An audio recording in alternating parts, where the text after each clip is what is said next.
2. 생각하면 반드시 이루어진다.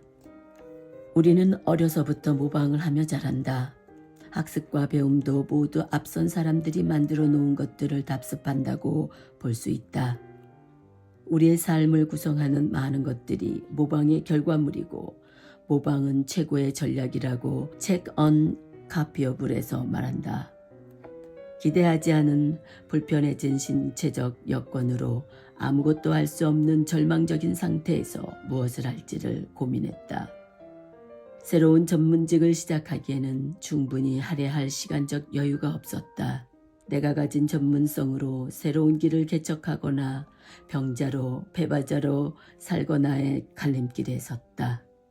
이미 신뢰할 수 있고 안전한 길이 있다면 일단 그 길을 쫓아서 가는 것이 합리적이고 최고의 선택이라 믿고 도전하기로 했다. 온 몸으로 온 마음으로 밤 간호사를 일한 지 7년이 되던 어느 날 갑자기 왼쪽 팔이 저렸다. 심한 통증은 아니어도 저릿저릿 감전된 기분은 좋지 않았다. 간신히 일을 마치고 의사를 찾았고 경추 3, 4번 사이, 4, 5번 사이, 6, 7번 사이에 척추협착 진단을 받았다. 급기야는 지속된 왼팔 저림으로 의사는 질 좋은 삶을 원한다면 수술하라고 권했다. 수술의 예후가 좋지 않아서 꼭 하지 않아도 된다는 말 같았다. 참 죽을 정도로 아프지 않으면 참고 살라는 말로 알아들었다. 자리가 목 부위이니까 선뜻 수술하기도 겁이 나서 물리치료를 하며 나아지기를 기대했다. 아이들 셋을 키우는 일, 환자들을 밀고 당기는 간호 모두 몸쓰는 일이었다. 도르래에 걸쳐놓은 밧줄을 몇십 년을 돌리다가 문득 실가닥 정도 남기고 정지된 기분이었다. 삶의 훈장치고는 너무 가혹했다. 그리고 너무 빨리 받았다.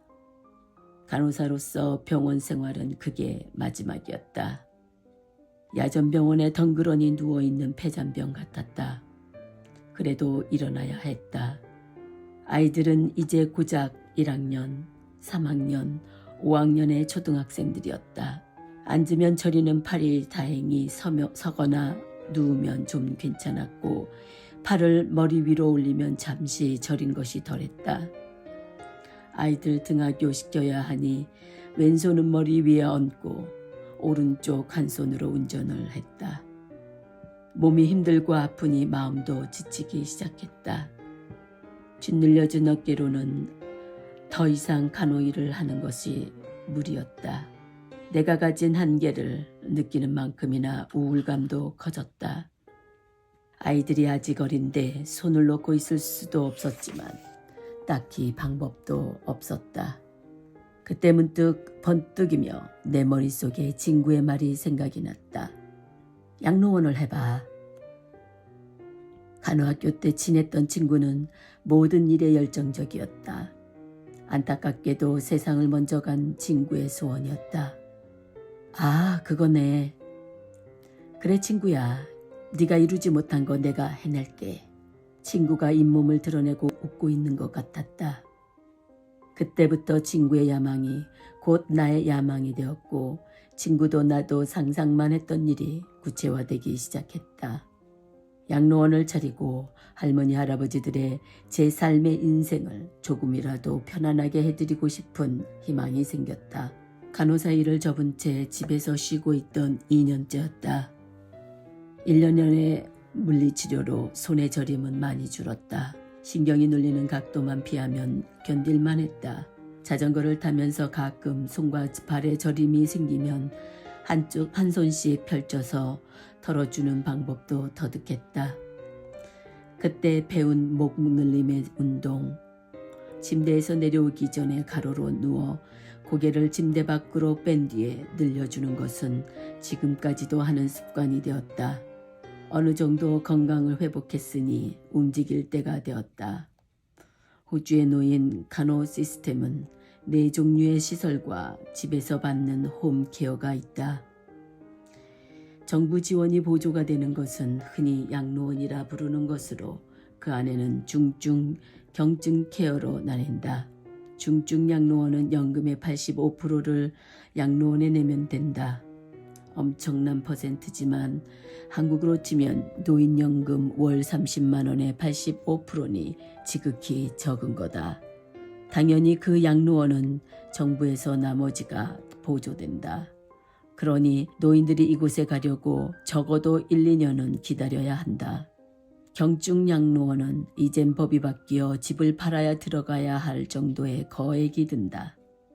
호주 돈 50만 불에서 80만 불, 4억 5천에서 6억 5천만 원이 본드비다. 그리고 돌아가시거나 다른 곳으로 옮길 때 매년 쓴값을 내고 정산한다. 그래서 대체로 오래 기다리지 않고 들어갈 수 있다. 그 다음이 요양원이다. 사립이라서 환자의 호주머니 사정에 따라 다르니 선호도가 낮다. 식구 중에 돌볼 사람이 없는 정도나 되어야 생각해 볼 수 있다. 시설의 정도에 따라 가격이 다르지만 한 달 정도의 본드비와 주당 얼마의 값으로 계산되니 전화만 하면 들어갈 수 있는 정도다. 다른 사립시설로는 인디펜던트 유닛이 있는데 개인이 소유한다. 주로 의료상의 케어는 한두 명의 감독이 있어서 거의 모니터링 수준이다. 방 한두 개 크기의 유닛을 소유하고 각자 살림하고 산다. 외로운 노인들이 공동체 생활을 하고 한국의 실버타운과 비슷하다. 시설이 아니고 집에 방문해서 받을 수 있는 제도도 있다. 한국에서 치매 등급에 따라 몇 시간씩 요양보호사들의 도움을 받는 것과 똑같다. 정부 보조다. 이제는 추세가 웬만하면 집에 오래 체류하는 제도가 되어 정부도 영악해지고 있다. 시설을 보호해주는 정책이 경제적으로 정부가 이익이기 때문이다. 개인들도 자기 집에서 편안하게 도움을 받는 것을 선호하기 때문에 정신적으로 훨씬 안정된다는 장점도 있다. 그중 나는 요양원을 선택했다. 이유는 딱 하나, 엄두도 못 낼 돈 때문이다. 정부 보조의 양로원은 크기에 따라 다르지만 10 밀리언 달러, 80에서 100억 원 정도가 든다. 그런데 요양원은 그의 10분의 1 수준의 돈으로 살 수 있다.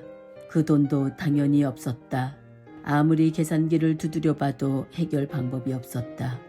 몇 달 동안 부동산을 뒤졌지만 집이나 아파트 같지 않아 매물이 많이 없는 시장이라 가뭄에 콩나듯 했다. 그러던 어느 날 상상치도 않은 가격의 매물이 나왔다. 80만 불, 7억 원 정도의 요양원이 60만 불, 5억 원 정도로 바겐세일의 느낌이었다. 할렐루야, 이건 운명이야.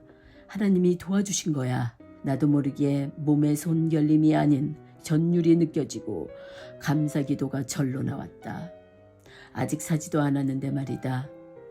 몇 년간 남편과의 사이가 좋아지지 않고 몸도 아픈 절망의 시기에 하나님에게 매달려 살고 있던 때였다. 그 뒤로 나는 더 신실해졌고 절실하게 기도했다.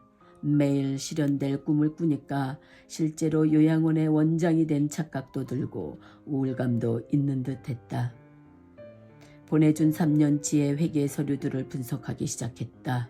왜 이리 싸게 나왔는지, 그리고 찾은 것은 2년 전까지만 해도 꽉 채웠던 침대수가 60에서 70%로 지난 1년 새 떨어지고 있었다. 그들의 동업자 한 명은 대출도 받았고 망하고 있었으니 다급한 주인은 더 손실이 있기 전에 싸게 내놓은 것이었다. 협상이 시작되었다. 한국 사람은 어떤 것이든 깎는 것에 달인이 아니던가. 반토막 3억을 써냈다. 부동산업자가 화를 내었다.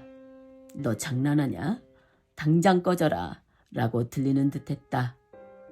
그들이 얼마나 절박한가 타진해보고 싶어서였다. 투자할 수 있는 가능한 숫자의 마지노선은 정해야 했으니까 어쩔 수 없었다. 배째라는 배짱을 보이고 아님 말고 라고 속으로 외쳤다. 몇 주가 흘렀다. 소식이 없다. 그렇다고 내가 다시 전화할 수도 없었다. 아무리 긁어도 더 만들 재력도 없고 구매자가 아쉬워하면 칼자루를 그들이 쥐게 될 테니 기다리기만 했다. 전화벨의 소리가 나의 심장을 뛰게 했다. 제발. 아직 관심이 있습니까? 좋은 예감의 촉각이 내 온몸에 털을 세웠다. 5.5억은 어떻습니까? 너 5억이 제하랍니다. 너 전화가 끊겼다. 진짜로? 내가 너무 심했나? 생각은 들고 아쉬웠지만 한편으로는 다행이었다. 감당 못할 5억을 미안해서 어정쩡하게 승인해버리면 더 큰일일 테니까. 남편은 잊으라 했고 나도 해볼 만큼 했으니 다른 기회가 있기를 기대하며 다시 뒤졌다. 그러던 어느 날 다시 전화가 오더니 동업자들과 긴 회의를 하고 부동산과도 다시 얘기하느라 늦었다고 했다. 다시 칼자루를 쥔 나는 싹둑싹둑 더 깎아질렀다. 4억 원 낙찰. 어떻게 말도 안 돼. 혼자 방방 뛰고 급작스레 남편이 다시 사랑